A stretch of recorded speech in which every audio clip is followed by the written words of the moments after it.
नहा धो के आया है वो एक प्यारी सी स्माइल मुझे देगा और उसके बाद में हम आगे बढ़ेंगे। सो एक बहुत ही बेहतरीन सी प्यारी सी हंसमुख स्माइल आपके चेहरे पर मुझे दिखनी चाहिए, only then will be going ahead, after that only we are going to go ahead. तो एक प्यारी सी स्माइल का प्रयोजन किया जाए। और मीनवाइल मैं क्या करता हूं, तो मैं आपके लिए, ऑलराइट हियर वी गो।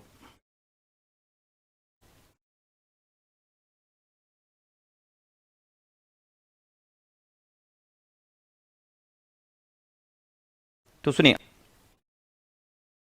बेटा जी, उस दिन मैंने आपको जो समझाई थी वो चीज समझाई थी सब्सक्रिप्शन अकाउंट। आशा करता हूं कि आपको अभी सब्सक्रिप्शन, अरे वाह वाह वाह क्या है।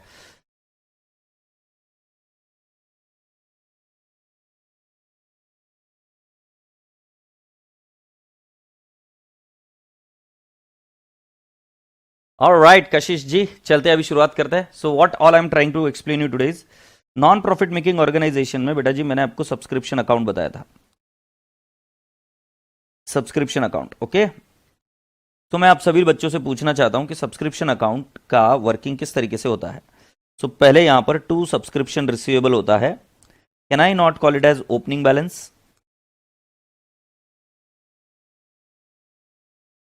और ये आएगा by subscription receivable,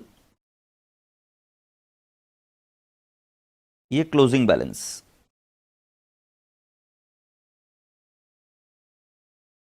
opening balance और closing balance.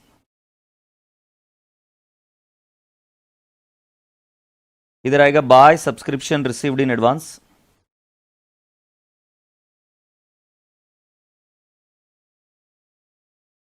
this would be opening balance, and to subscription received in advance,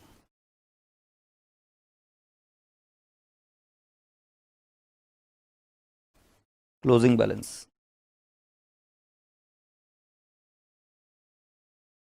By cash oblique bank, can I not call it as by cash oblique bank? Agreed. और इधर आ जाएगा मेरे राजा बेटा जी to income and expenditure account. इससे क्या, अभी आपका याद करने का स्टोरी जो है ना वो खत्म हो गया कि क्या ऐड करे क्या लेस करे। इस अकाउंट से आपको हमेशा कोई भी चीज निकल सकती है। बेटा जैसे सब्सक्रिप्शन अकाउंट है तो किसका अकाउंट बना बेटा जी, इनकम अकाउंट। इनकम से जुड़ी हुई कितनी चीजें बेटा जी, सो इनकम से जुड़ी हुई होती है तीन चीजें।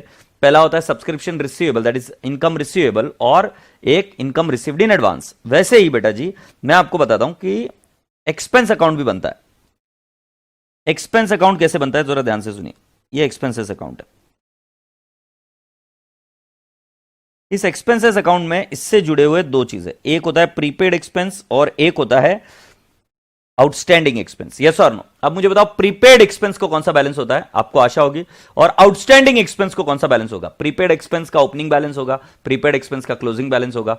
आउटस्टैंडिंग एक्सपेंस का ओपनिंग बैलेंस होगा, आउटस्टैंडिंग एक्सपेंस का क्लोजिंग बैलेंस होगा। और एक्सपेंस पेड की एंट्री अगर आप कर पाते हो तो जाहिर सी बात है फिर इसके बाद में आपका एक्सपेंस अकाउंट भी क्लोज हो जाएगा।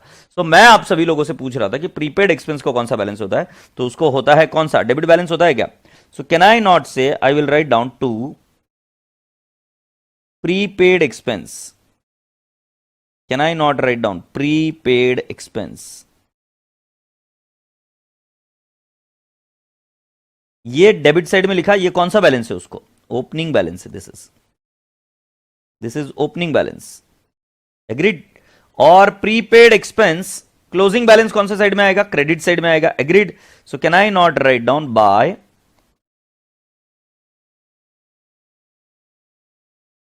Prepaid expense,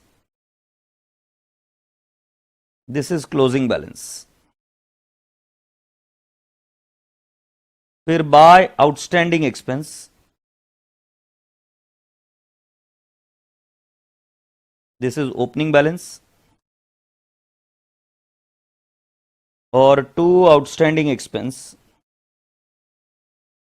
this is closing balance.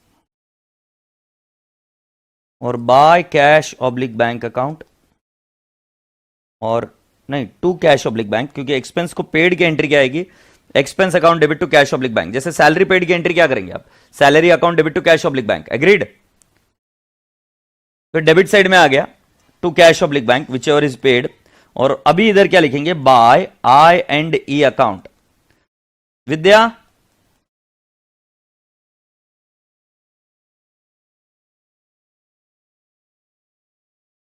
मेरा दूसरा लैपटॉप कहां है?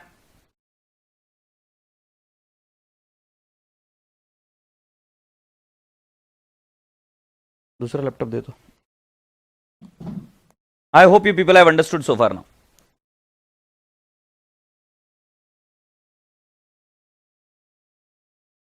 एक्सपेंसेस अकाउंट आपने बना लिया.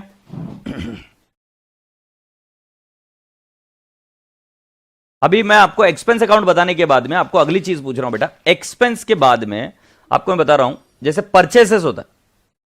ऑलराइट, अब मैं आपसे पूछता हूं, देखो जरा बेटा, परचेस करते हैं हम तो उससे क्या क्रिएट होता है? क्रेडिटर्स.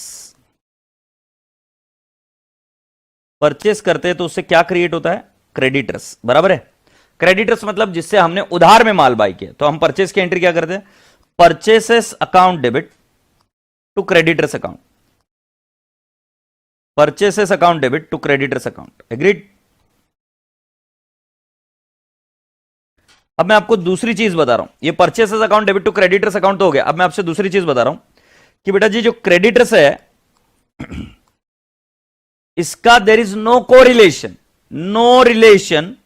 With stock. क्रेडिटर्स का और स्टॉक का कोई भी लिंक नहीं है, कोई भी कनेक्शन नहीं है. तो all I was just trying to tell you was, in case of NPO मैंने आपको बताया था कि बेटा जी क्रेडिटर्स अकाउंट होता है. तो जब आप कभी कोई चीज परचेस करते हो तो उससे आपका क्रेडिटर्स क्रिएट होता है.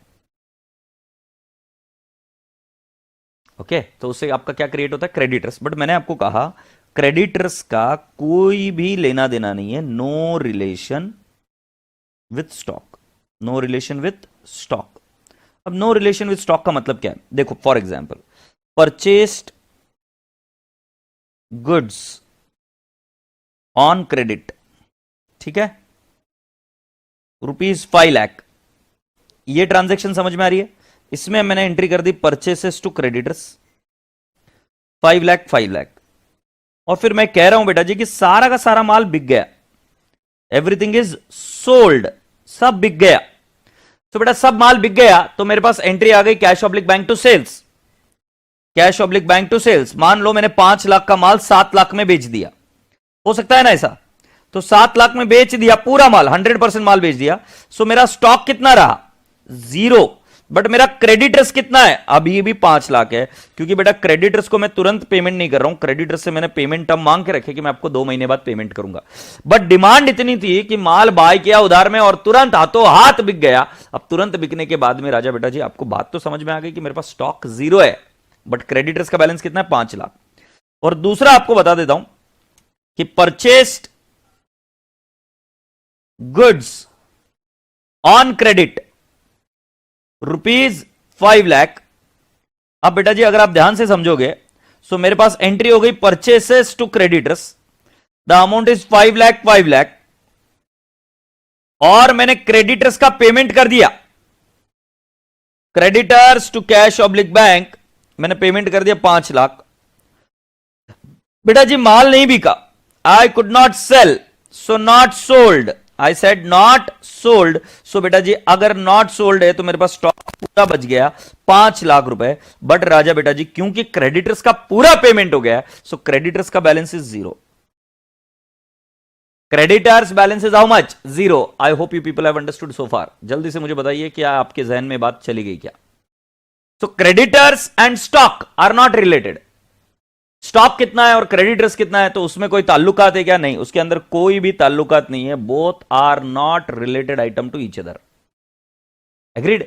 सो now let's go on and let me explain you how do you create a creditors account. So ये देखो क्रेडिटर्स अकाउंट बना रहा हूं आपके सामने. सो क्रेडिटर्स अकाउंट मतलब ये क्रेडिट बैलेंस होता है. इसके क्रेडिट में हम लिखेंगे बाय बैलेंस ब्रॉट डाउन.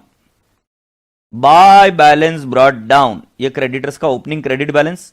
और क्रेडिटर्स का क्लोजिंग बैलेंस आएगा to balance carried down over year. Credit side में आ जाएगा बाय परचेसेस, कि परचेसेस की एंट्री क्या? Purchases to creditors. फिर अगर परचेस रिटर्न हुआ तो कौन से साइड में? डेबिट साइड में. कॉमन सेंस की बात है बेटा जी. To purchase return. और इधर आ जाएगा to discount received. Discount received, appreciate this, और उसके बाद में आ जाएगा 2 cash oblique bank account, and this will tally.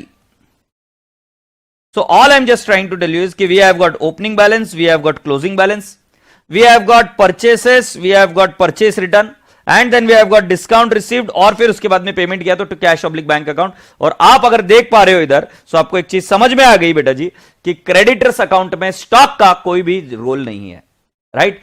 Creditors account से आप परचेसेस लिखते हो, परचेस रिटर्न लिखते हो, डिस्काउंट रिसीव्ड होगा, कैश ऑब्लिक बैंक का जो पेमेंट हुआ होगा वो आता है क्रेडिटर्स अकाउंट. तो आशा करता हूं कि आपको ये चीज समझ में आ गई.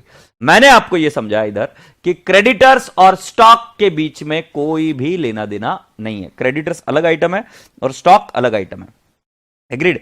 अब इसके बाद में नेक्स्ट आइटम बताता हूं आपको. मैंने सिखाया था सीओजीएस क्या होता है फाइनल अकाउंट में.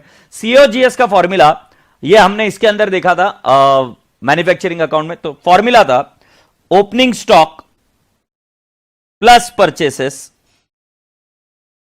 Minus closing stock is equal to COGS. अब बेटा जी मैं आपको बताऊं ये सीओजीएस जो होता है वो होता है एक्सपेंस. तो मान लेते कि आप प्रिंटिंग एंड स्टेशनरी की बात करें. सो प्रिंटिंग एंड स्टेशनरी के लिए opening stock plus purchases minus closing stock will give you what, cost of stationery consumed. जो कंज्यूम्ड किया जाता है वो एक्सपेंस होता है, जो कंज्यूम नहीं किया जाता वो एक्सपेंस नहीं होता है. एग्रीड. सो आई रिपीट, जो कंज्यूम्ड कर दिया जाता है वो एक्सपेंस होता है, राइट. आप सभी लोगों से निवेदन है कि प्लीज ये कंप्लीट कर लीजिए यहां तक, और तब तक मैं प्रसाद भैया को कॉल कर बोल देता हूं कि आज अपना लेक्चर चलने वाला है 8 बजे तक, ठीक है ना. और ये चीज मैंने इत्तिला कर दी थी आपको पहले ही कि आज हम 8 बजे तक साथ में हैं.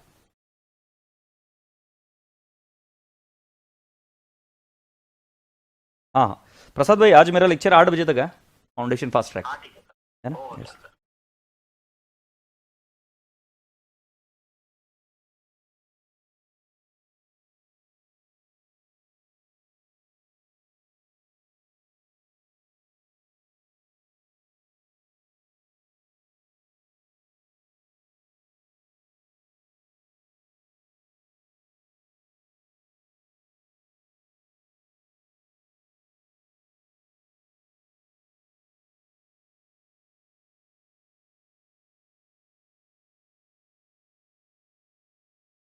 Have you all done so far?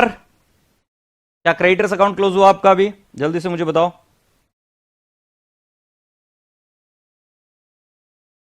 Alright, so now let's go on. और एक क्वेश्चन को हम दोबारा करते हैं. दोबारा मतलब एक क्वेश्चन को हमको करना बाकी है. यह है क्वेश्चन नंबर 2. तो please come down to the question number 2. Okay.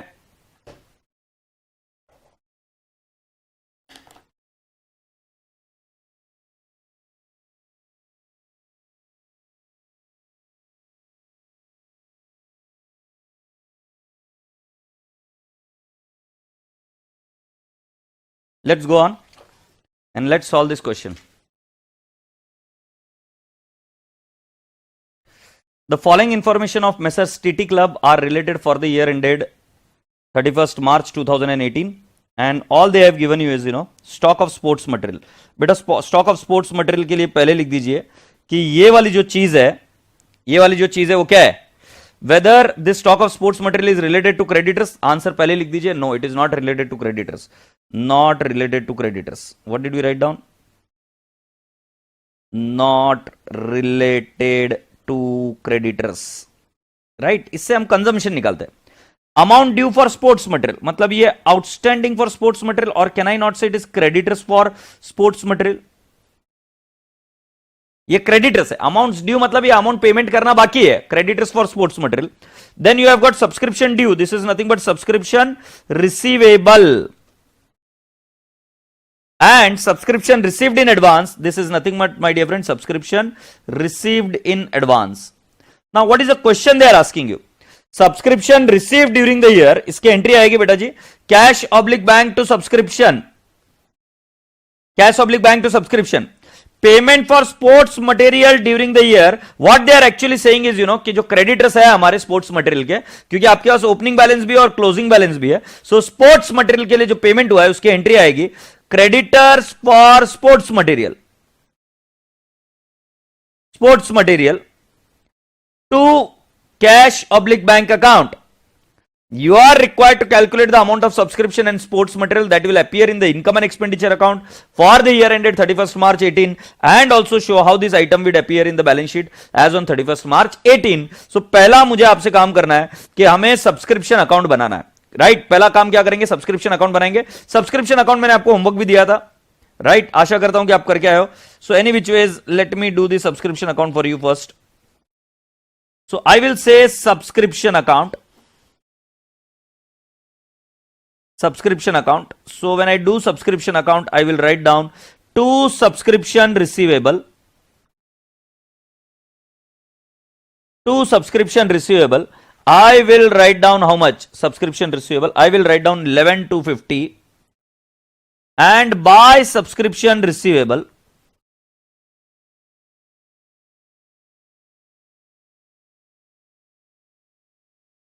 by subscription receivable account, it is 16,500. Then boys and girls, we have got subscription received in advance. By subscription received in advance, by subscription received in advance, can I not say it is 9,000? And to subscription received in advance,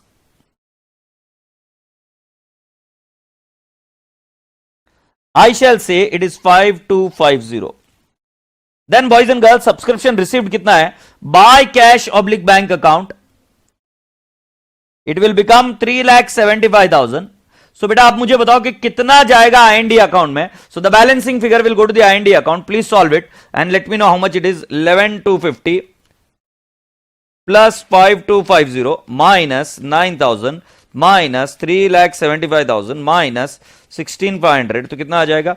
To IND account, to income and expenditure account, it will turn out to 3,84,000.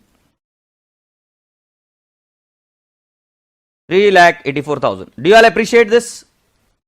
So to IND account आपका आ जाएगा 3,84,000. This is the balancing figure.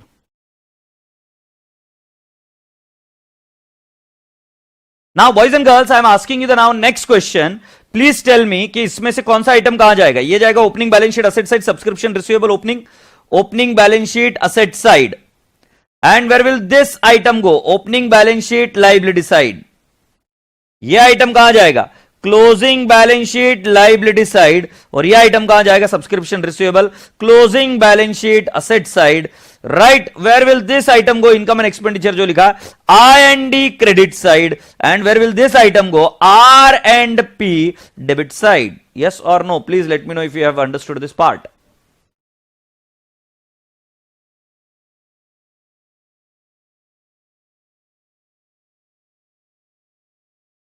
Yes, 3,84,000. और आशा करता हूं कि यह चीज समझ में आई होगी. घर पर भी आपने जो होमवर्क किया इसी तरीके से किया होगा.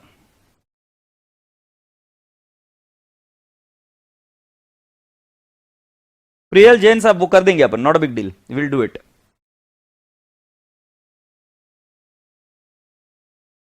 Okay, now boys and girls, once this subscription account is done, then can we now not go and solve this particular thing, stock account? So let's talk about the stock account. जरा ध्यान से देख रहा हूं.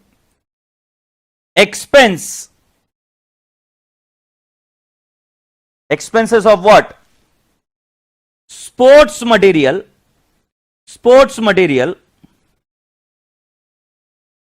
to be debited to income and expenditure account. Right, expenses of sports material to be debited to income and expenditure account. जब कभी भी आपको ओपनिंग और क्लोजिंग स्टॉक दिया जाए, सो आप लिखेंगे opening stock of sports material, opening stock of sports material add purchases minus closing stock will be equal to what? Sports material consumed.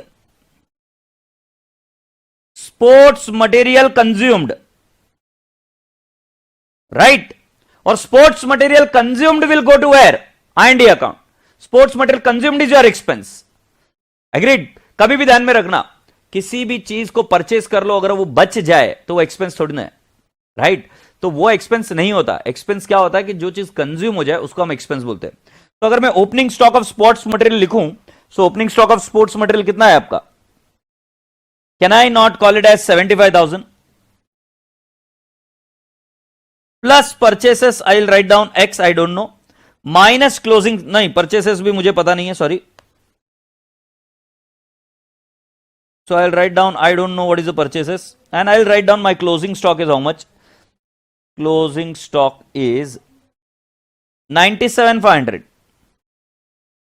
No, no, no, no. 1,12,500. 1,12,500. So this is what my closing stock. अब बेटा मुझे क्या करना है? Purchases निकालना है। सो मैं next working note करता हूं इधर, creditors for sports material. When I do creditors for sports material, so बेटा जी इसके अंदर मेरे पास फॉलोइंग आइटम्स आ जाएंगे। Bye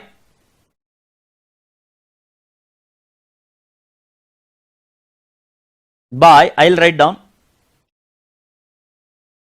amount due. Amount due, actually आपको इसको अमाउंट ड्यू की जगह पे ऐसा लिखना चाहिए, by opening balance credit side में I will write down 67,500 to closing balance. Creditors का अकाउंट सिखाया तो था 97,500। फिर बेटा जी पेमेंट कितना किया है?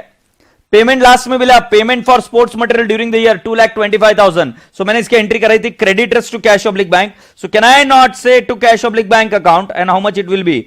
2,25,000। Now boys and girls, I will write down by purchases. This will become my balancing figure. Can you people please let me know what is my this balancing figure? And it will be how much?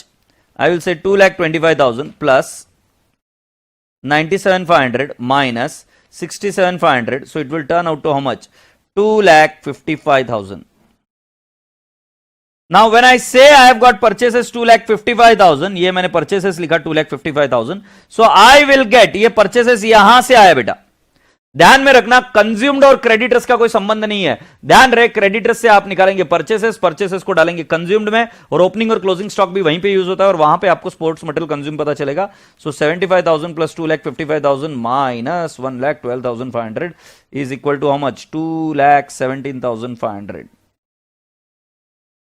2,17,500।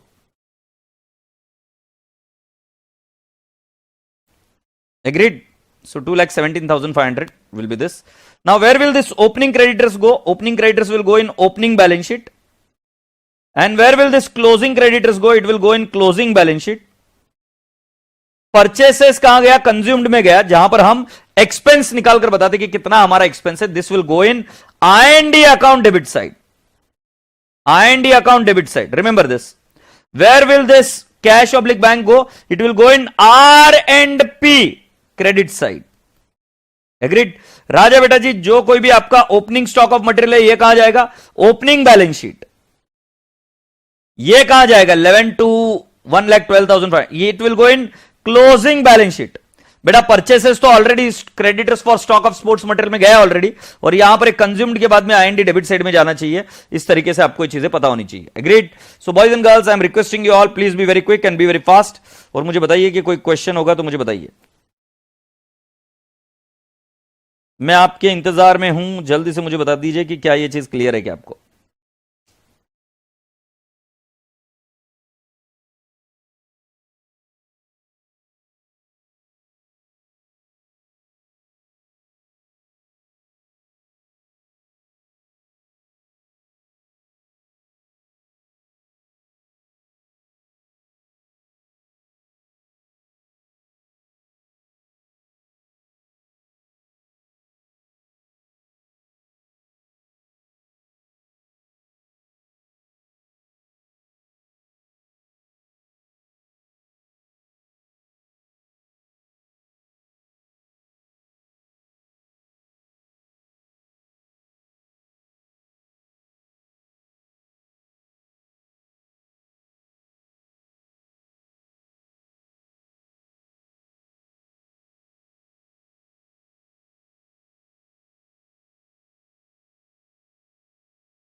Right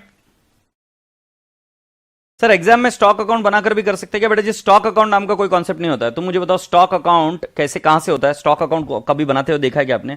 Dimple, stock account नहीं होता। Stock account actually अब मैं बताऊं, costing में जब आप जाते हो ना तो स्टॉक मेंटेन्ड होता है, राइट और वहां से आपको पता चलता है कि क्लोजिंग स्टॉक कितना है। स्टॉक अकाउंट मेंटेन नहीं होता, it is a part of the costing, it is not a part of accounts बेटा, as far as stock is concern. Alright, now let's come down, उस क्वेश्चन को भी solve कर लिया जाए। क्वेश्चन नंबर 9, क्वेश्चन नंबर 9 आप मुझे कह रहे थे कि ये मॉड्यूल का कौन सा नंबर का क्वेश्चन है बेटा जी? आप कौन सा बता रहे थे? क्वेश्चन नंबर 9 ये मॉड्यूल का किसी बच्चे ने ये डाला है, कहां पर डाला है?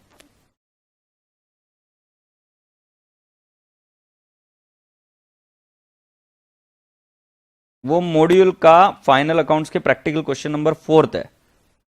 Okay, so let's do it. सो बच्चे बहुत होशियार हो यार, तुम बहुत ही काबिले तारीफ हो। और हालांकि उस चीज को मैंने वापस देखा और वो चीज फिगर आउट कर ली कि किस तरीके से इसको करना है, बट आप बोल रहे हो तो अभी इधर चली चलते हैं।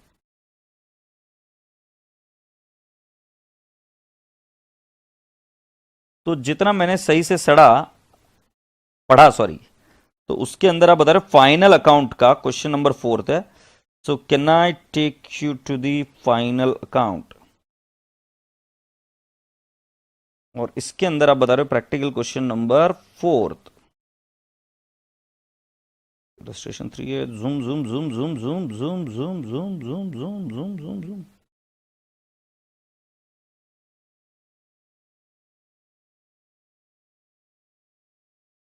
Yes, here it is that question.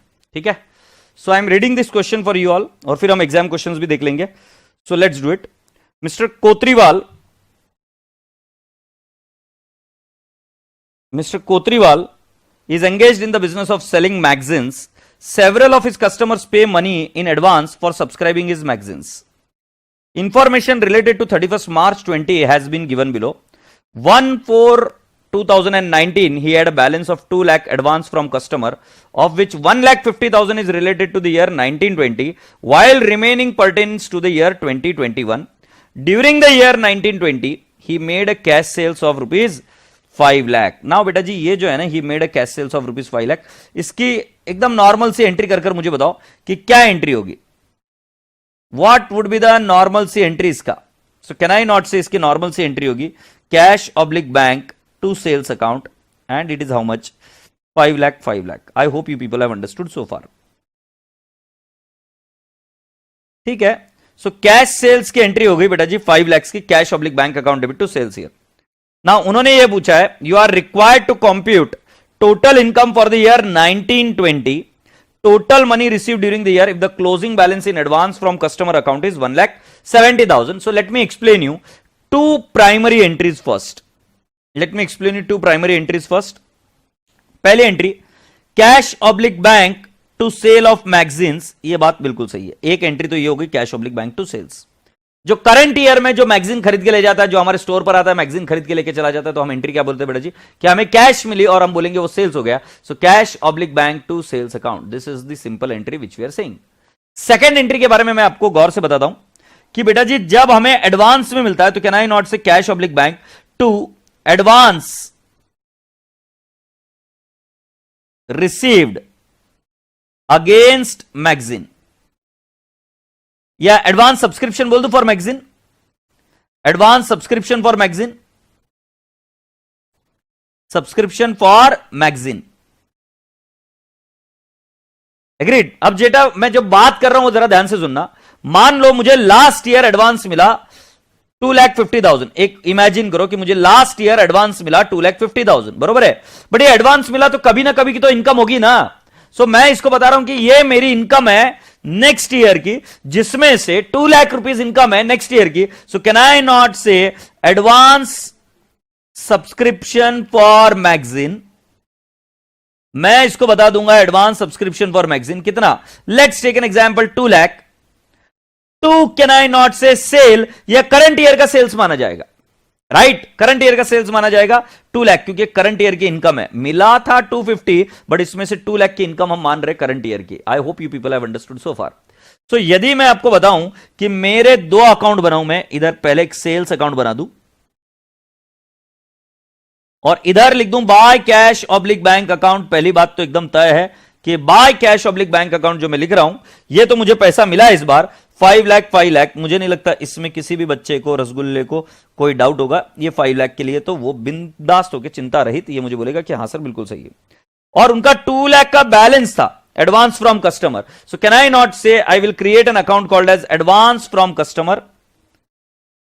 Advance from customer नाम सुनते ही पता चल जाता है कि ये लाइबिलिटी है।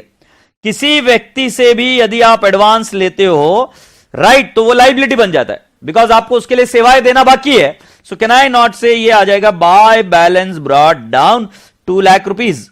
ओके, फिर इनका क्या बोलना पड़ रहा है, क्या मसला क्या चल रहा है? इनका ये बोलना चल रहा है कि ये जो 2 लाख है, एग्रीड, उसमें से 1,50,000 is related for the year 1920, मतलब वो करंट ईयर से रिलेटेड है। So can I not say I will transfer this to sales. Current year की इनकम 1,50,000। सो यहां पर हम लिख देंगे by advance from customer, advance from customer 1,50,000। तो बेटा जी 5 लाख तो हमको मिले कैश ऑब्लिक बैंक में, और एडवांस फ्रॉम कस्टमर 1,50,000 ये हमारी करंट ईयर की इनकम है, पिछले साल ही मिल गई थी। सब्सक्रिप्शन एडवांस फ्रॉम कस्टमर में पड़ा हुआ है, सो हमने वहां से ट्रांसफर कर दिया बेटा जी कितना, 1,50,000। जब हम आगे सोचते हैं तो आगे क्या लिखा है, पढ़ते। तो ये 2 लाइनें तो कंप्लीट हुई।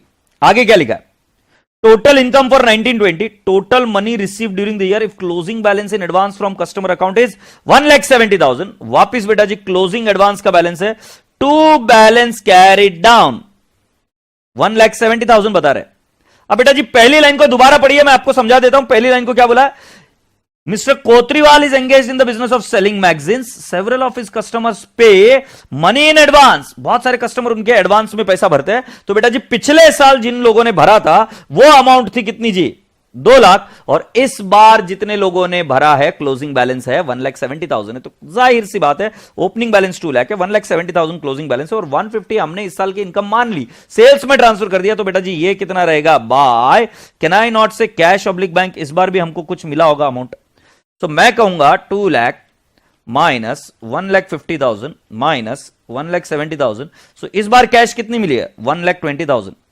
उनके 2 प्रश्न थे हमसे, एक कितनी कैश रिसीव्ड है, तो आंसर फाइनल इधर देख लीजिए। मैं लिख रहा हूं cash received is, so can I not write down sales 5 lakh का कैश तो इस बार मिला है, और हम लिखेंगे एडवांस सब्सक्रिप्शन या एडवांस फ्रॉम कस्टमर, ये हमारी अमाउंट होनी चाहिए एडवांस फ्रॉम कस्टमर 1,20,000। चेक कर लीजिए, और यह अमाउंट हमारी हो जानी चाहिए 6,20,000। ये तो हो गई कैश रिसीव्ड की बात। अब तुम पूछोगे कि कितना हमारी इनकम है, सो बेटा जी मैं इधर लिख दूंगा 2 ट्रेडिंग अकाउंट या 2 P&L अकाउंट। सो बेटा जी मेरी ट्रेडिंग अकाउंट में इनकम हो जाएगी 6,50,000। सो अगर आप मुझे पूछते हो कि मेरी इनकम कितनी है, so I will write down income है मेरी राजा बेटा जी 6,50,000 which will go to the trading account. I hope you people have understood so far. Let me explain you again. देखो बेटा जी पहली वाली सेल वाली एंट्री तो एकदम सिंपल है, झंपिया एंट्री थी, एकदम इजी। फिर एडवांस का ओपनिंग बैलेंस है 2 लाख और क्लोजिंग बैलेंस है 1,70,000, और साथ ही साथ आपको बता दूं कि आपको कैश मिली है 1,20,000। ये हमने कैसे फिगर आउट किया, क्योंकि बेटा जी करंट ईयर में ये जो एडवांस है 2 लाख, उसमें से 150 विल बिकम माय सेल्स। सो बेटा जी ये यहां पर हमने सेल्स को ट्रांसफर किया, और इधर आ गया कि एडवांस मिला था पिछले साल, बट ये इस साल का सेल है तो हमने सेल में ट्रांसफर कर दिया। तो हमारी ट्रेडिंग अकाउंट की इनकम हो गई 6,50,000, और कैश ऑब्लिक बैंक 120 हमको मिल गया। सो अब पूछ रहे कि टोटल कैश कितनी मिली इस बार, तो एडवांस के रूप में मुझे मिला 120, और साथ ही साथ सेल्स के रूप में मुझे मिला है 5 lakh. So total I have received 6,20,000। And boys and girls and boys, my income is 6,50,000 which I have got it from my what I can say sales account.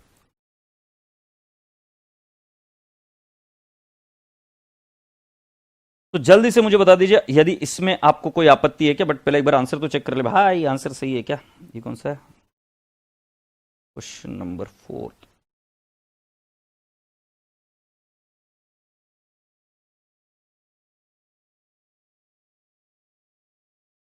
Yes, total income ये 6,50,000।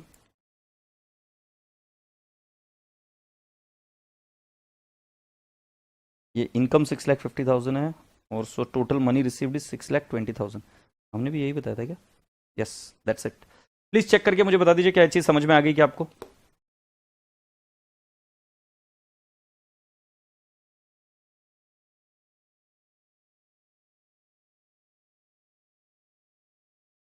Yes बेटा जी, शुभम पाटिल भाई, आपका answer बिल्कुल सही। ये बच्चे बोल रहे हैं कि सर ये 150 का वापिस से एक बार बता दो। बेटा कॉमन सेंस की बात लगाओ, राइट? तुम्हारी शादी होने वाली है in the month of May, तुम्हारी शादी होने वाली in the month of May. तुमने ये डिसाइड किया कि तुम घोड़ी पर बैठोगे। अब लड़कियां होगी तो मुझे नहीं पता किस पर बैठेंगी, बट समझ मान लो लड़के घोड़ी पर बैठेंगे। तुम्हारी शादी होने वाली मई में, प्लीज फील करो नलायक को, थोड़े से बड़े बन जाओ। ओके, तो अब तुम मुझे बताओ कि तुम मार्च के महीने में हो, 31 मार्च ईयर एंडिंग है, तुम घोड़ी वाले को जाके बोलते हो, घोड़ी वाले भैया कि क्या तुम मुझे घोड़ी दोगे? घोड़ी वाला बोलता है हाँ दूंगा ना, तुम पैसे अभी देके चले जाओ, बुकिंग करने का भाई बहुत सारे लोगों की घोड़ी की डिमांड आ रही है। तो तुम क्या करते हो, उसको 5,000 रुपए देके आ जाते हो। अब तुम्हारे लिए ये प्रीपेड एक्सपेंसेस, सामने वाले को इनकम रिसीव फ्रॉम कस्टमर है एक्स्ट्रा। अब मैं आपसे पूछता हूं शादी कब है? मई में है। तो मैं पूछता हूं ये जो अभी है वो सामने घोड़ी वाले भैया की इनकम है, हाँ है या नहीं है? इतना मुझे बता दो। राइट, वो जो घोड़ी वाला भैया है उसको घोड़ी लेके जानी है मई महीने में, और क्या वो उसकी इनकम है क्या? रसगुल्ले खुश मत हो, इसका आंसर देगा, उसके बेसिस पर पता चलेगा घोड़ी पर बैठेगा या किसके ऊपर, क्या बोलते, गधे पर। जल्दी से मुझे बता, घोड़ी पर बैठोगे या गधे पर बैठोगे, ये इस पर निर्भर करता है। इसका आंसर बताओगे। घोड़ी वाले की इनकम ये कौन से ईयर की होगी? नेक्स्ट ईयर के कि करंट ईयर की? अभी मार्च चल रहा है। सो तुम 2021 की इनकम है या 21-22 की इनकम है, मुझे बताइए।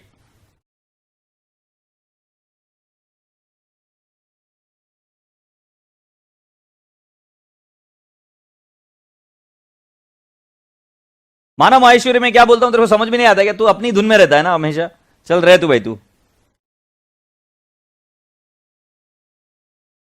So this is the income of the next year. So this is the income of the next year. What? 21-22 की इनकम है। क्यों? क्योंकि बेटा अगर घोड़ी उसके बीच में मर गई तो उसको पैसा रिफंड करना पड़ेगा, right? So this is not the income of current year, it is not the income of March 2021, it is the income of 1 April 2021 to 31 March 2022। तो जाहिर सी बात है ये एडवांस है। अभी वो वाला अगर अकाउंटिंग करता है तो वो क्या बोलेगा, भाई जी मुझे एडवांस मिला है, सो वो मिलेगा बाय कैश ऑब्लिक बैंक या बाय बैलेंस ब्रॉट डाउन। ये एडवांस की एंट्री है, एडवांस रिसीव फ्रॉम कस्टमर, 5,000 रुपए मिले। अब बेटा ये इनकम को ट्रांसफर तो होगा ना उस साल के, सो टू इनकम अकाउंट 5,000, और ये इधर आ गया, क्या बोलेंगे हम, इनकम के मतलब सेल्स अकाउंट के क्रेडिट साइड में बाय एडवांस आ गया। अब बेटा जी जैसे तुम्हारी शादी है वैसे अगले साल किसी और की शादी होगी, किसी और की शादी होगी तो वो एडवांस देके जाएगा ना। और वो घोड़ी वाला बोल रहा है कि मेरा क्लोजिंग एडवांस है, मेरा क्लोजिंग एडवांस है 70,000 रुपए। बहुत सारे लोगों ने घोड़िया मांगी है भाई, लाइक 70,000 रुपए। तो ये आदमी झूठ बोल रहा है क्या? नहीं भाई, उसको एडवांस मिला होगा ना। तुम्हारा जो एडवांस था वो तो ट्रीट हो गई उसकी इनकम, बट अभी वो बोल रहे हैं कि एडवांस में अभी भी क्लोजिंग बैलेंस है, तो क्या मिला होगा उसको? कैश मिली होगी ना, क्योंकि जब तुम तुम्हारी घोड़ी बुक करने गए थे तो तुम उसको एडवांस देके आए थे कि नहीं आएगे? यस और नो? राइट। सो बेटा जी इसमें लॉजिक एकदम सिंपल था कि बेटा जी जो एडवांस मिला है वो एडवांस करंट ईयर की इनकम मानी जाएगी। क्यों मानी जाएगी? क्योंकि उन्होंने क्लियरली बोला है, वहां पर क्या लिखा है देखो, क्वेश्चन में क्या लिखा है।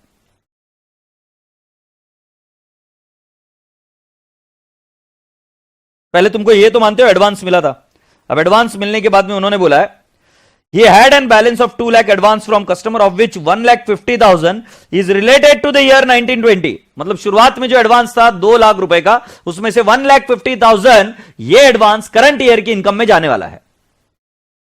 ये बात हो गई थी। अब मुझे बताओ इसमें कहां दिक्कत है, समझ में आया होगा तो मुझे जल्दी से इत्तला करिए।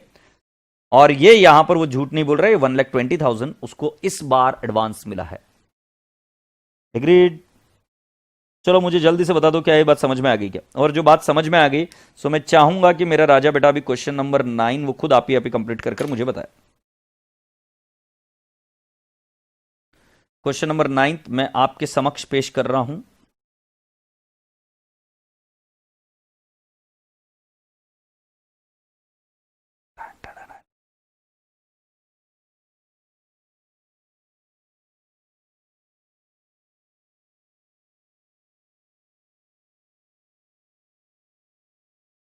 चलिए, आपको ये वाला क्वेश्चन नंबर 9 अभी सॉल्व करना है मेरे सामने। Be very quick, be very fast.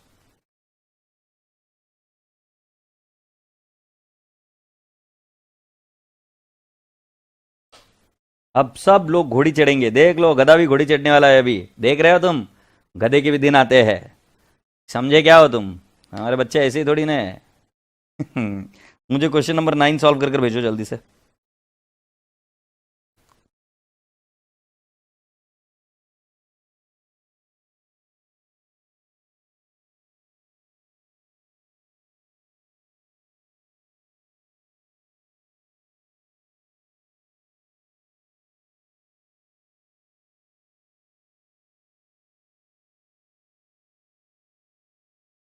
तो मैं चाहूंगा कि क्वेश्चन नंबर 9 आप मेरे लिए कंप्लीट कर मुझे बताएं, फिर हम आगे बढ़ेंगे।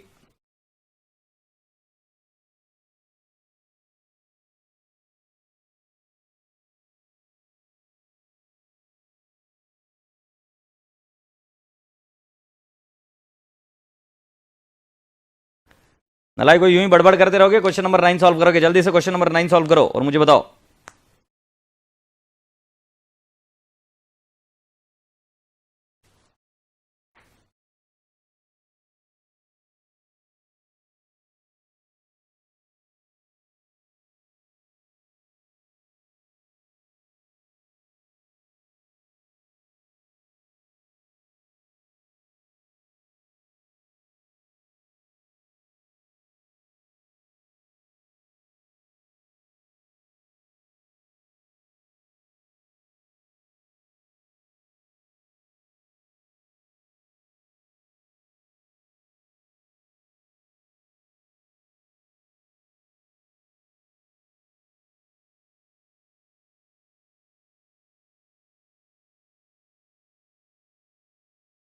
क्वेश्चन नंबर 9 मैं सॉल्व करने के लिए ले रहा हूं।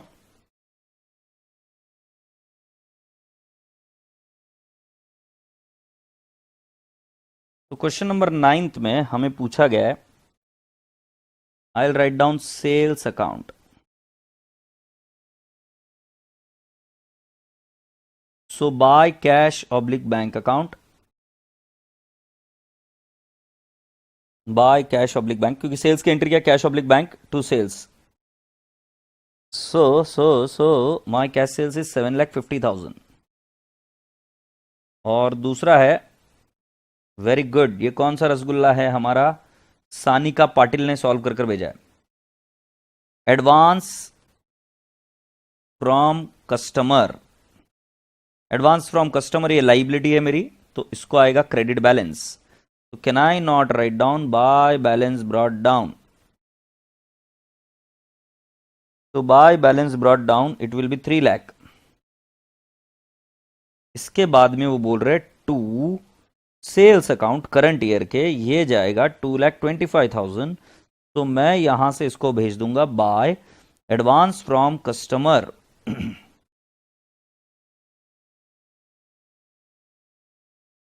Advance from customer 2,25,000।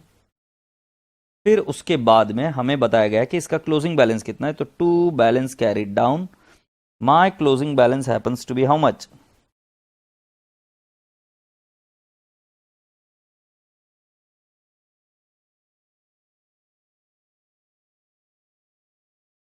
2,55,000 का मेरा क्लोजिंग बैलेंस है। सो इधर कितना आएगा, bye cash oblique bank account, this is my balancing figure, this is my balancing figure, agreed? So can I not say 3 lakh minus 2,25,000 minus 2,55,000? So it will turn out to 1,80,000।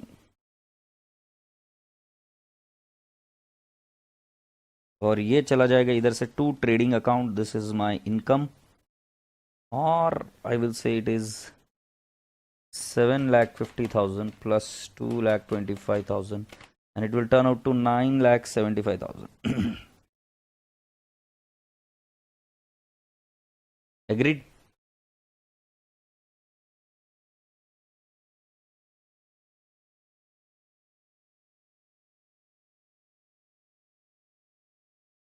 अब इसका presentation अलग अलग कर सकते हैं, क्या कर सकते हैं? जैसे आप बोलोगे कैश रिसीव्ड कितना, ये डायरेक्टली नहीं दिख रहा है, तो कैश रिसीव्ड में आपको फिगर बताना पड़ेगा 7,50,000 रिसीव्ड है और 1,80,000 रिसीव्ड है. So can I not say cash received is equal to, I will write down cash sales 7,50,000 plus advance from customer, advance from customer 1,80,000. So total कितना आ जाएगा? 7,50,000 plus 9,30,000. This is cash received.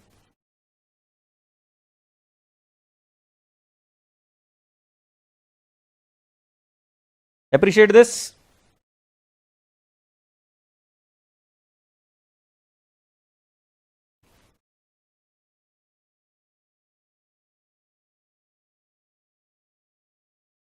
Okay, अब मैं आशा करता हूं और अपेक्षा करता हूं कि अब आप सभी बच्चों को यह चीज तो समझ में आ गई है कि किस तरीके से हम सब्सक्रिप्शन अकाउंट कैलकुलेट करते हैं, किस तरीके से हम एक्सपेंस अकाउंट को भी कैलकुलेट करते हैं, राइट? तो एक बार अपनी कैनवस पर एक बार विजुअलाइज करिए आंखें बंद कर. जब मैं सब्सक्रिप्शन अकाउंट के बारे में बात कर रहा हूं तो मैं ऐसे बोलूंगा, subscription received in advance, opening balance credit side, closing balance debit side, right? Subscription receivable, opening balance debit side, closing subscription receivable credit side. Cash oblique bank to subscription मतलब जो कैश मिला है वो क्रेडिट साइड में subscription के, और to I and E account आएगा debit side में. उसी तरीके से अगर एक्सपेंस की बात करूं तो उससे दो रिलेटेड आइटम होते हैं, एक आउटस्टैंडिंग एक्सपेंस और एक प्रीपेड एक्सपेंस. आउटस्टैंडिंग एक्सपेंस जाएगा राइट एक्सपेंस के क्रेडिट साइड में ओपनिंग बैलेंस, और क्लोजिंग में जाएगा डेबिट साइड में जाएगा to outstanding subscription, sorry outstanding expenses closing balance. फिर राजा बेटा जी आपके प्रीपेड एक्सपेंस हो गए, उसको डेबिट बैलेंस होता है, ओपनिंग बैलेंस डेबिट साइड में जाएगा, क्लोजिंग बैलेंस क्रेडिट साइड में जाएगा. और उसके बाद में जब आप इसको टैली करने के लिए लेंगे, जैसे एक्सपेंस पेड की एंट्री है, expense to cash oblique bank, expense के डेबिट साइड में टू कैश ऑब्लिक बैंक, और बाय आ जाएगा आईएनडी. ये आपको चीज समझ में. फिर मैंने आपको बताया कि स्टॉक और क्रेडिटर्स का कोई लेना देना नहीं है. स्टॉक का फॉर्मूला आएगा, उससे हम कंज्यूम निकालते हैं और वो एक्सपेंस है opening plus purchase minus closing, you will get consumed. आशा करता हूं कि ये बात समझ में आ गई. जब यहां तक सारी बातें समझ में आई गई है तो अब हम बढ़ते हैं अगले लॉजिक की तरफ, और वो लॉजिक क्या है मैं आपको समझाता हूं. Let's go on. तो we are now there on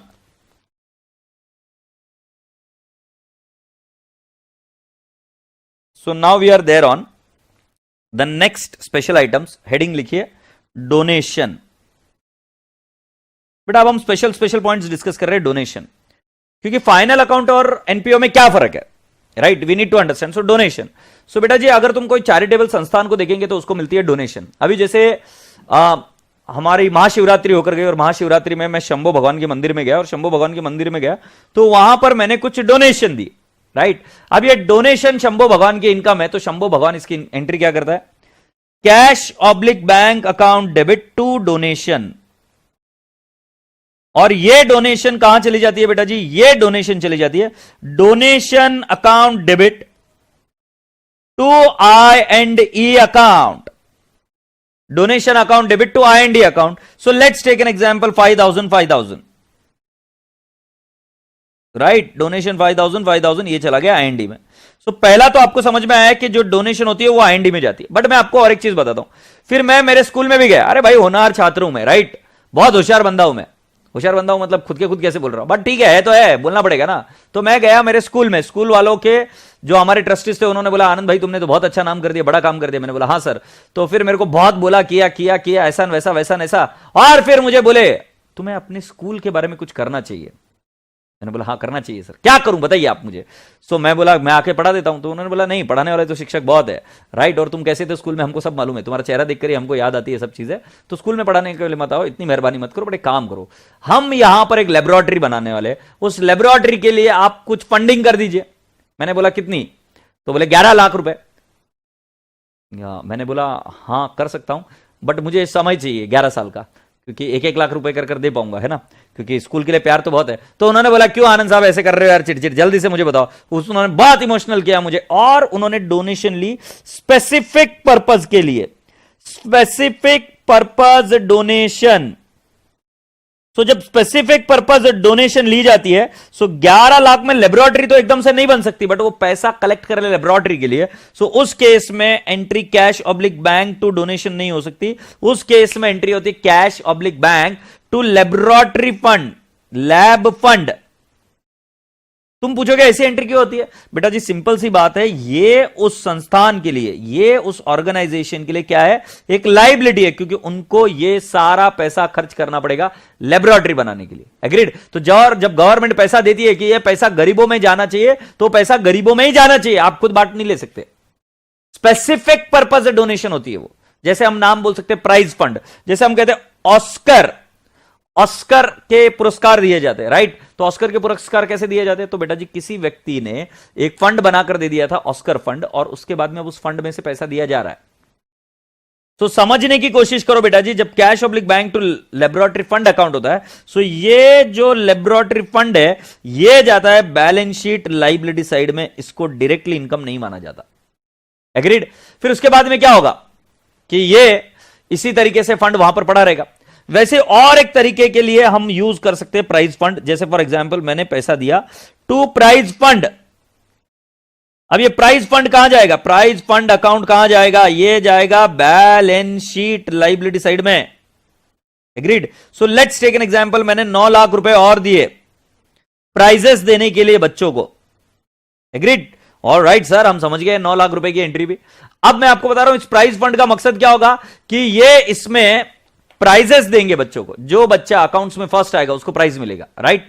so prices देंगे। तो राजा बेटा जी अब प्राइजेस देने की एंट्री क्या है कि मान लो किसी बच्चे को हमने प्राइज दे दिया, सो प्राइज की एंट्री क्या आएगी? Prize account debit, prizes account debit to cash oblique bank account. और प्राइजेस वैसे कहां जाता है? आईएनडी अकाउंट में। बट बेटा जी आईएनडी अकाउंट में नहीं जाएगा, हमने इसकी ऑलरेडी लाइबिलिटी क्रिएट कर रखी है, तो ये लाइबिलिटी के अगेंस्ट सेटल हो जाएगा।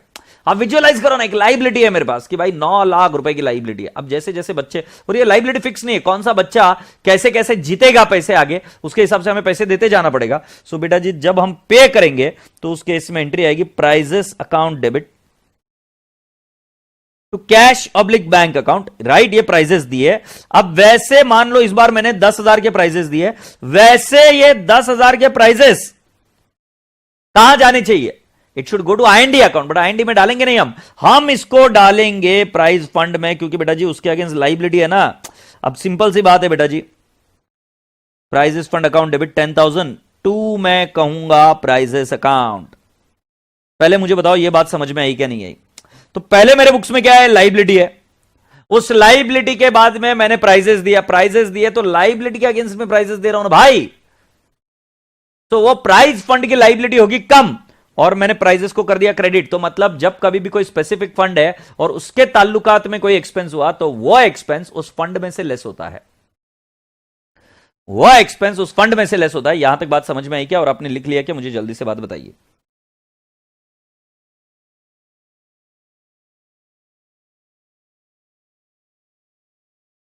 जब मैं आगे बढ़ूं तो मैं आपको और एक चीज बताता हूं। जो प्राइज फंड मिला है मुझे 11 लाख रुपए, 9 लाख रुपए सॉरी, ये 9 लाख रुपए पैसे मुझे सेफ रखने पड़ते।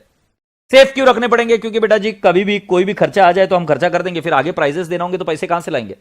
तो पैसे का मैनेजमेंट भी कोई एक चीज है ना भाई। मैंने 9 लाख रुपए दिए, अब उनको 9 लाख रुपए तो इमीडिएटली नहीं लग रहे, हर साल लगेंगे। सो बेटा जी वो क्या करते हैं, उस पैसे को इन्वेस्ट करके रख देते, उस पैसे को इन्वेस्ट करके रख देते एफडी में। So can I not say prize fund investment, prize fund investment to cash oblique bank account. उन्होंने पूरा पैसा इन्वेस्ट कर दिया 9 लाख रुपए। तो बेटा जी पहले क्या हुआ? आपको मिला प्राइजेस फंड, सो आपने एंट्री कर दी cash oblique bank to prize fund. फिर मैंने आपको बताया इसके बाद में ये एंट्री भी तो हो सकती है, उस पैसे को सेफ रखने के लिए उन्होंने प्राइज फंड इन्वेस्टमेंट कर दिया टू कैश ऑब्लिक बैंक। फिर मैं आपसे पूछने लगा बेटा जी इस इन्वेस्टमेंट को, चुपचाप बैठेगा क्या ये investment? Investment will always generate what? Income. Investment कभी चुप नहीं बैठता, investment will start generating income. So जब investment will start generating income तो एंट्री क्या होगी? Cash oblique bank account debit to interest on prize fund investment. उस पर क्या मिलने लग गया बेटा जी? इंटरेस्ट मिलने लग गया। लेट्स टेक एन एग्जांपल, 19,000 ऐसे ही अज्यूम किया मैंने, 19,000 का इंटरेस्ट मिला। अब बेटा जी 19,000 का इंटरेस्ट मिला, तो बेटा जी अब इंटरेस्ट एक नॉमिनल अकाउंट है, ये कहां पे जाता है बेटा जी? बेसिकली ये जाना चाहिए आईएनडी अकाउंट, बट ये आईएनडी अकाउंट में नहीं जाएगा, ये एक्चुअली उस फंड में ही जाएगा, क्योंकि बेटा जी ये फंड को बढ़ा रहा है। तो interest on prize fund investment to prize fund account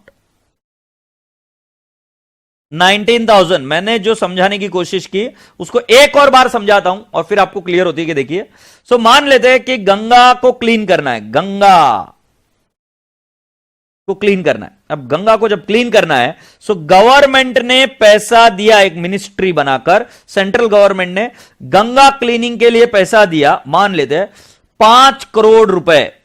अब इसकी एंट्री, जो मिनिस्ट्री है, सेपरेट मिनिस्ट्री, उनका सेपरेट अकाउंट होता है, ये उसकी एंट्री क्या करेंगे? Cash oblique bank to Ganga fund. अब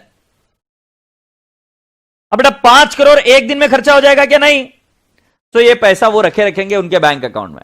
अब बैंक अकाउंट में रखेंगे या इन्वेस्टमेंट करके रखेंगे, राइट? सो उसके ऊपर क्या मिलेगा आपको? इंटरेस्ट। सो इंटरेस्ट की एंट्री क्या होगी? पहले इसको इन्वेस्ट करके रख देंगे, ऐसा हम लिख के रख देते हैं। तो मैं ऐसा बोलता हूं कि इस पैसे को सेफ रखने के लिए उसने इन पैसों को इन्वेस्ट कर दिया। तो can I not say investment to cash oblique bank account, 5 crore रुपए का इन्वेस्टमेंट कर दिया, क्योंकि अभी तुरंत पैसे लग ही नहीं रहे, पहले काम होगा फिर पैसा लगेगा। सो कॉमन सेंस की बात है, इसके ऊपर मिलेगा इंटरेस्ट। सो एंट्री होगी cash oblique bank to interest. Let's take an example, 50 lakh 50 lakh. अब बेटा जी मैं आपसे पूछता हूं, ये इंटरेस्ट कहां जाएगा? ये फंड में जाएगा मेरे भाई, राइट? ये 5 करोड़ का जो फंड है, अब ये बन जाएगा 5 crore 50 lakh. So can I not say interest account debit to Ganga fund, और ये जाएगा 5.5 CR, सॉरी 5.5 नहीं, 50 लाख चला जाएगा इधर, 50 लाख इधर चला गया। अब खर्चा हुआ बेटा, खर्चा हुआ तो आप एंट्री क्या करेंगे? Expense account debit to cash oblique bank, और ये एक्सपेंस कहां हिट करेगा? गंगा फंड को। एग्रीड? सो क्लीनिंग एक्सपेंस हमने किया, cleaning expense to cash oblique bank. Let's take an example, 3 CR 3 CR। अब ये क्लीनिंग आईएनडी में नहीं जाएगा मेरे भाई, इसका फंड है, तो ये जाएगा fund to cleaning 3 CR 3 CR। आशा करता हूं कि आप सभी बच्चों को ये चीज समझ में आई, और अगर समझ में आई तो पहले ये लिख लीजिए, और मीनवाइल आप मुझे आपके क्वेरीज भी भेजिए ताकि मैं इनको संभाल सकूं। तो मैंने 2 तरीके से एंट्री बताई। एक, जब आपको कैपिटल फंड मिलता है, सो कैपिटल फंड डायरेक्टली आप ये एंट्री कर देते हो, और बाकी की एंट्रीज इस तरीके से होती है। एग्रीड? सो कोई क्वेरी होगी तो मुझे पूछ लो, I am ready to answer it.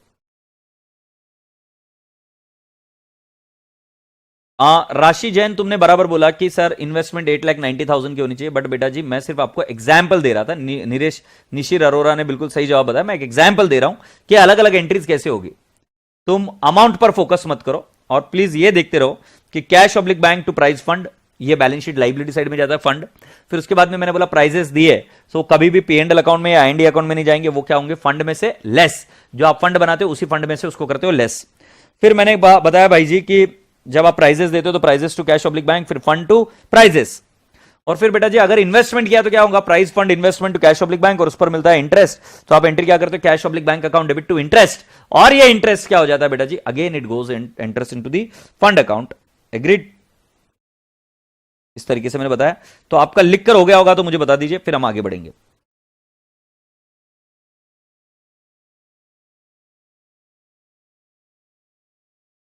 जल्दी जल्दी जल्दी जल्दी लिख लेते हो मेरे राजा बेटा जी, बहुत ही बढ़िया।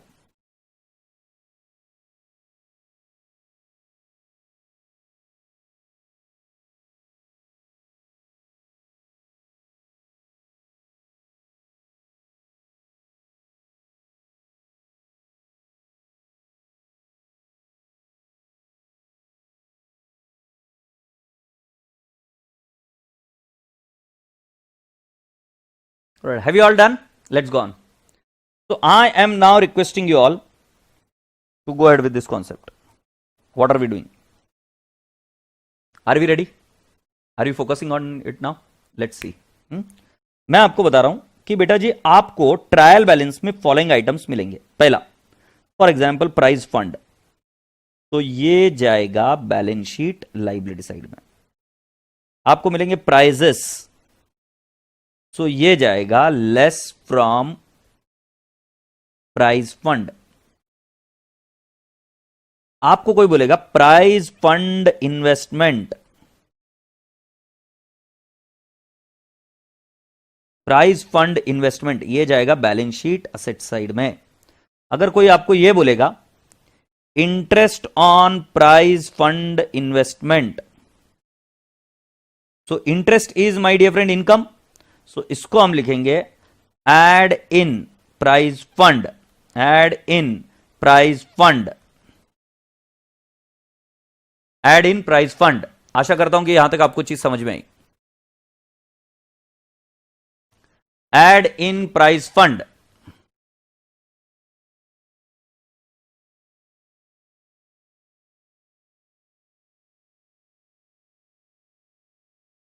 प्राइज फंड दिखा तो it will go to the balance sheet liability side, prizes दिखा तो less from prize fund. Exam point of view से ये सबसे इंपॉर्टेंट है। प्राइजेस दिखा तो क्या करेंगे, लेस फ्रॉम प्राइज फंड, और फिर क्या बेटा जी, प्राइज फंड इन्वेस्टमेंट, ये क्या करेंगे बैलेंस शीट असेट साइड, और interest on prize fund investment add in prize fund, add in prize fund. Interest is a nominal account, expense prizes है, so जो कोई भी इनकम और एक्सपेंस फंड से जुड़े हुए होते हैं वो फंड में ही ऐड या लेस हो जाती है। इनकम होती है तो ऐड होती है, और एक्सपेंस होता है तो लेस होता है। और साथ ही साथ मैंने बताया प्राइज फंड इन्वेस्टमेंट ये एक रियल अकाउंट है, एक असेट है, it will be shown on the balance sheet asset side.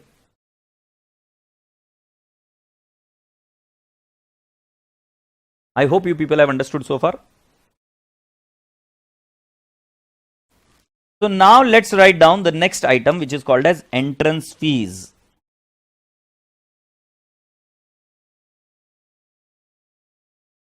Entrance fees. So बेटा जी दो टाइप की फीस होती है, एक होती है मेंबरशिप फीस और एक होती है entrance fees. Membership fees generally एक पीरियड के लिए होती है, राइट। सो फॉर एग्जांपल 1/4/2020 से लेकर 31 मार्च 21, these are membership fees.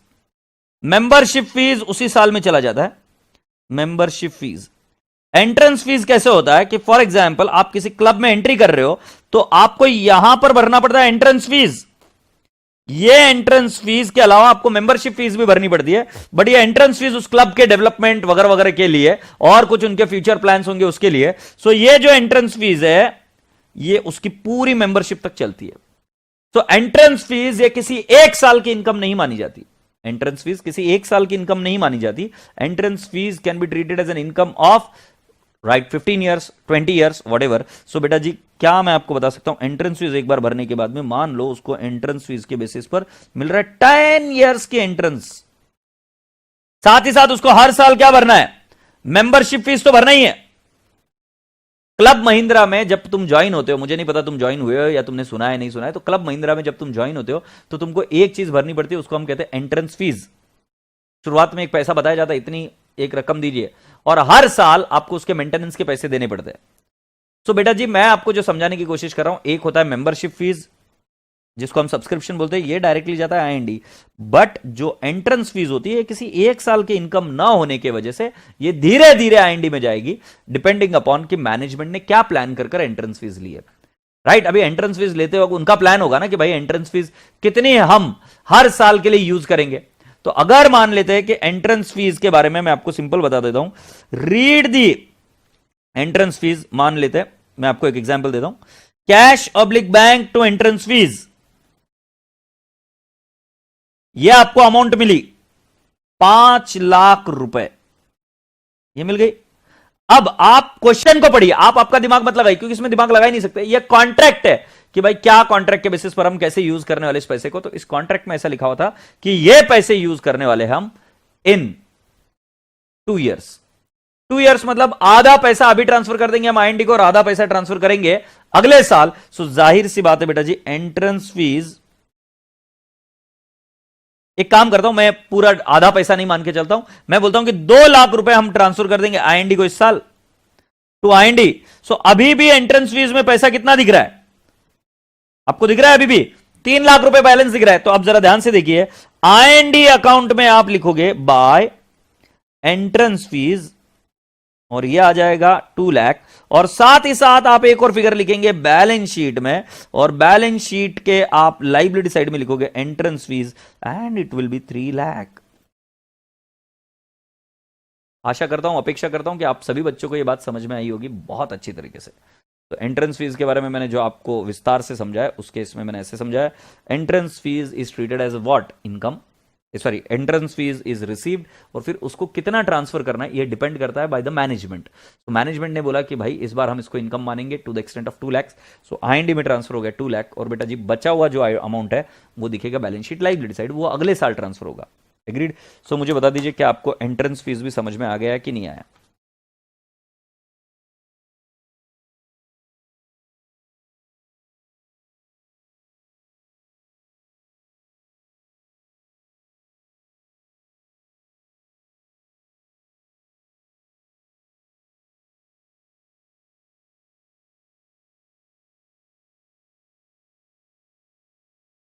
Right, your grasping is doing great job right now, बहुत अच्छा काम कर रहे हो आप, बहुत ही बेहतरीन काम कर रहे हो।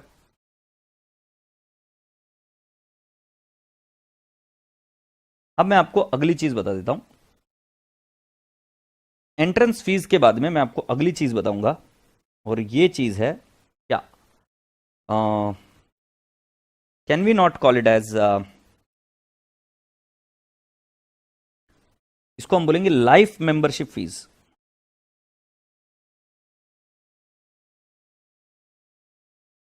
Life membership fees, okay. तो लाइफ मेंबरशिप फीस का मतलब क्या है मैं तुम्हें बताता हूं कि बेटा जी आप वहां पर ये पैसे देने के बाद में आप आजीवन उसके मेंबर बन जाते हो, आप उसके क्या बन जाते हो, आजीवन मेंबर। तो बेटा जी इस केस में ये किसी एक साल की इनकम नहीं है, एक साल की इनकम होगी तो ये जाएगा आईएनडी में, तो इसकी एंट्री क्या होगी,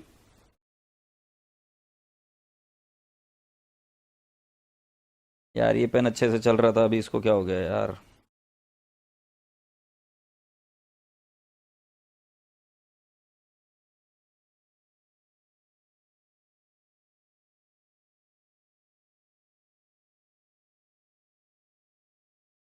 मुझे यही एक चीज पसंद नहीं आती यार कि लिखते लिखते क्यों बंद हो जाते पेन।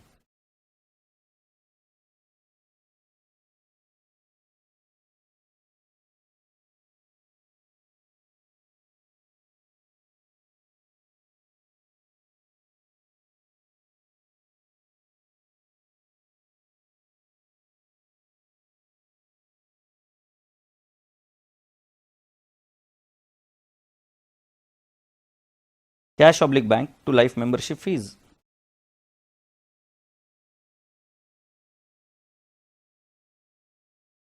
ये मैंने क्या किया, cash oblique bank to life membership fees entry की।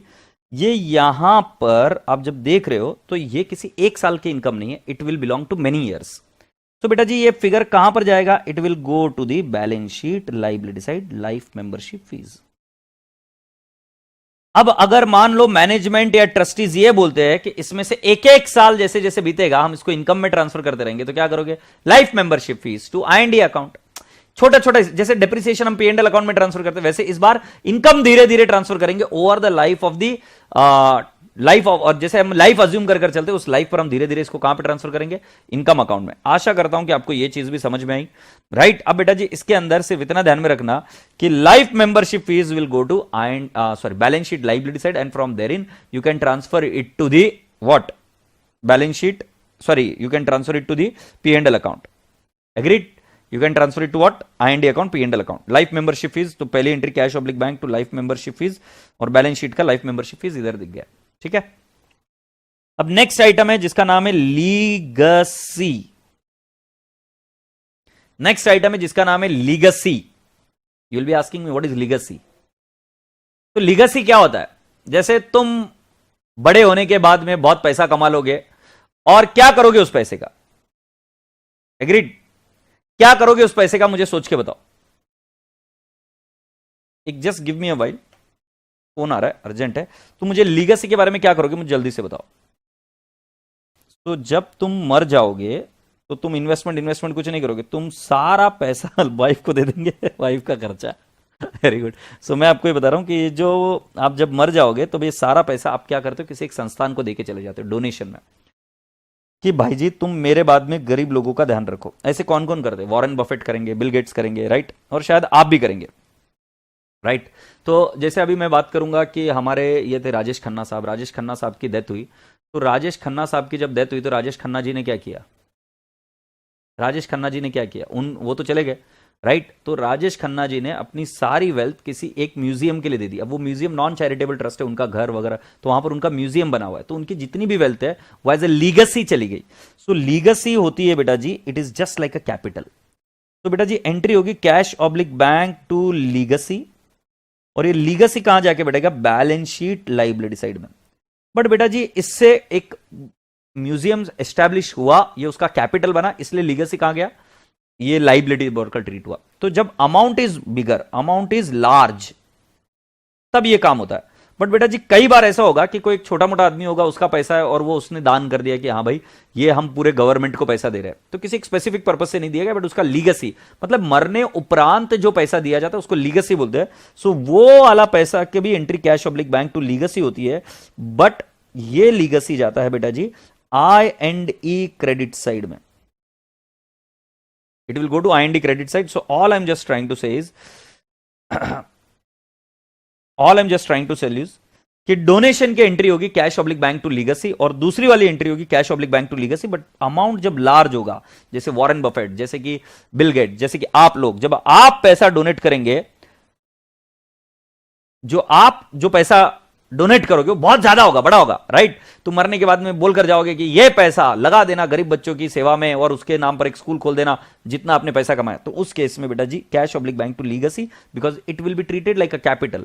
बट बेटा जी जब लीगसी की अमाउंट छोटी होती है, सब बेटा जी वो एंट्री होती है cash oblique bank account debit to legacy, and it will go to I&E account. जैसे मेरे जैसा तुच्छ आदमी मरेगा, राइट? गरीब आदमी मरेगा, तो अगर मैं भी बोल के जाता हूं कि ये पैसा लगा देना बच्चों की परवरिश में, राइट? तो वो स्कूल क्या बोलेगी? हाँ भाई हाँ, हर साल पैसा आता है, इस साल भी पैसा आया है, एक 70,000 रुपए इसके मिले मरने के बाद में, तो 70,000 रुपए को हम क्या ट्रीट कर लेंगे? इनकम, I&E के क्रेडिट साइड में।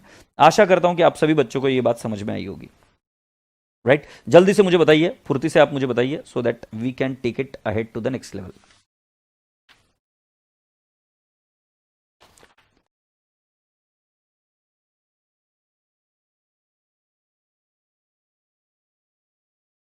क्या ये बात समझ में आ गई क्या? अब आज का होमवर्क भी आपको दे देता हूं, बहुत काबिले तारीफ होमवर्क है, और अगर ये होमवर्क नहीं करके आए और आप डायरेक्टली आ गए तो भाई जी तुम्हारी चीज के लिए तुम जिम्मेदार होंगे, मैं जिम्मेदार नहीं रहूंगा।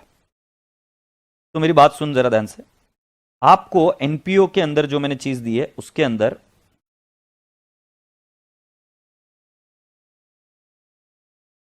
तो मैं आपको बता रहा हूं, receipt and payment account, right this format in your notebook. ये जरूरी है और इसको याद कर लेना, याद कर लेना, याद कर लेना, याद कर लेना, ठीक है? दूसरा I&E अकाउंट, इसको भी क्या कर लेना? याद कर लेना, ये भी लिखना है और इसको भी याद कर लेना। Statement of affairs, balance sheet, याद कर लेना और इसको भी लिख लेना, ठीक है? याद कर लेना और लिख लेना, बहुत जरूरी है। और दूसरा डोनेशन, स्पेशल पर्पस डोनेशन, इसके बारे में मैंने आपको एग्जांपल दिया था, स्पेशल पर्पस डोनेशन, राइट? ये इधर देखिए, प्राइज फंड, जैसे मैंने आपको समझाया था, प्राइज फंड ये समझाया था, ये पढ़ना है तो पढ़ लेना। जनरल डोनेशन, इसकी एंट्री बताई थी cash oblique bank to donation, और डोनेशन जाता है I&E के क्रेडिट साइड में। लीगसी अभी मैंने थोड़ी देर पहले बताई थी, डिजीज्ड पर्सन से जो पैसा मिलता है, तो जब अमाउंट छोटी होती है तो वो कैपिटल में जाता है, जब अमाउंट छोटी होती है तो I&E में जाता है, बट जब अमाउंट बड़ी होती है so it can be treated as a liability side on the balance sheet. Entrance और एडमिशन फीस, ये धीरे धीरे कर हम I&E अकाउंट में डालते हैं, इसके बारे में भी एंट्रीज बताई। लाइफ मेंबरशिप फीस भी आपको बताया था और मैंने आपको करने के लिए कहा था। स्पेशल फंड वगैरह ये सेम है प्राइज फंड के जैसे मैंने आपको पढ़ाया था, या donation received for special purpose जैसे मैंने पढ़ाया था, वही वाली चीज है। और बेटा जी एंडाउमेंट फंड और government grant, as and when required I will explain you. Grant generally हमें गवर्नमेंट से मिलती है, government grant. So government grant हम आगे देखेंगे, इसकी कोई बड़ी बात नहीं। गवर्नमेंट ग्रांट दो प्रकार की होती है, एक रेवेन्यू और एक कैपिटल, तो इन दोनों के बारे में हम चर्चा करेंगे once we meet next time. Subscription account तो हम ऑलरेडी देख चुके हैं, अगर आप इतना कर लेते हो तो मैं आपको वादा करता हूं कि आप एनपीओ में एक मार्क भी गवा नहीं सकते, आपके सारे मार्क्स आपके हाथ में होंगे। तो मैं चाहता हूं कि आप सभी लोग इसको अच्छे से पढ़ाई कर लीजिए, अच्छे से रिवाइज कर लीजिए, और फिर हम आगे बढ़ेंगे। Alright, so God bless you all, take care, खुदा हाफिज, lots of love, God bless you all, bye bye.